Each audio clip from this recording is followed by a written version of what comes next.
Allah is calling you. Allah is calling.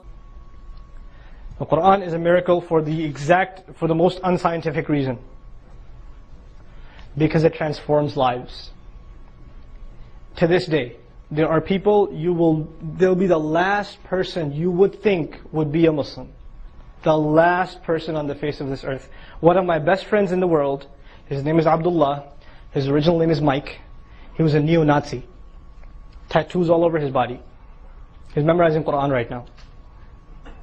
He was actually he was up there, and he's actually talking to a couple of gangs in New York State prisons, and talking to them about Islam, some of the head leaders of the white supremacist crew, because they're old friends.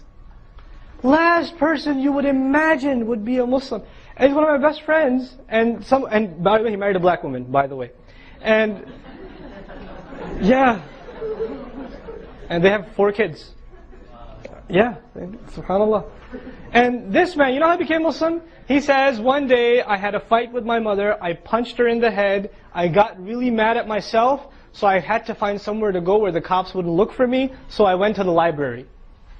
And I couldn't find anything. I had to make myself look normal, so I picked up a book, and it happened to be the Quran. And I wasn't reading it, it was reading me. That's what he says. I wasn't reading it, it was reading me. And he took the Shahada in the library. SubhanAllah. The most weirdest experiences people have. When they read the Quran, it just completely transforms their lives. My daughters go to an Islamic kindergarten, preschool. I started it, I was the principal first. But I quit when we found a suitable replacement. The replacement is a woman. She's Japanese. She was born in Japan, she migrated here. And she was a very high-power executive downtown. She used to work on Wall Street. And you know how they have those vendors in Wall Street that sell like shawarmas and stuff like that? We call them chicken guys, right? So she was at one of those, and the guy was blasting like recitation of Quran. And she goes, "That's really interesting music. Where do you get that?" And the guy said, "Actually, I can tell you where to go." He pointed her to Atlantic Avenue in Brooklyn, where she ended up in a store, and they gave her a copy of the Quran, and she read it, and she took Shahada the next day, and her 2 sons are memorizing Quran, and she's the principal of an Islamic school now, right?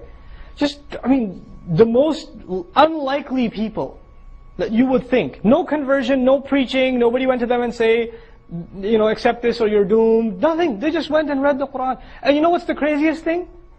After 9/11, there was a spike in conversions of people that out of curiosity started buying the copy of the Quran from Barnes & Noble. And this is not even the miraculous Arabic Quran. This is English translation of Quran. And people are just out of curiosity, what is this terrorist document? And they're reading it and they're finding, how can I have missed this? I just met last week, I was in Atlanta. There was a convention there in Atlanta. And I met a young man, younger than me at least.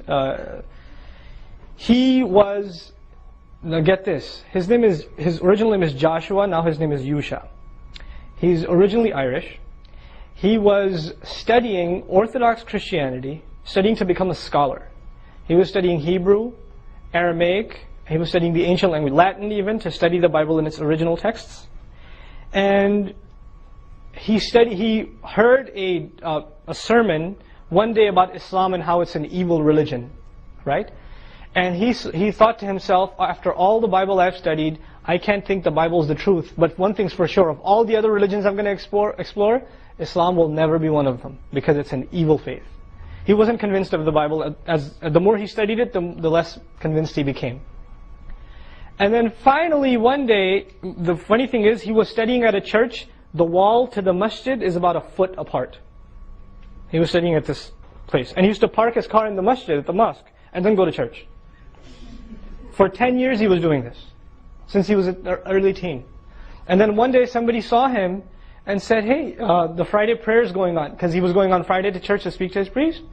And they didn't know that he's not a Muslim, because he's parking in the mosque parking lot. So he said, "Okay, whatever, I'll check it out." He goes in, listens to the sermon, takes Shahada, becomes a Muslim. So this, to me at least in our times, the strangest stories of people in the Western world. People that you would never have imagined coming to Islam. This is probably, to me at least, the greatest miracle of the Qur'an. The most profound miracle of the Qur'an. This is one you can't argue away from anyone, because they've experienced it themselves personally. They've personally experienced it themselves.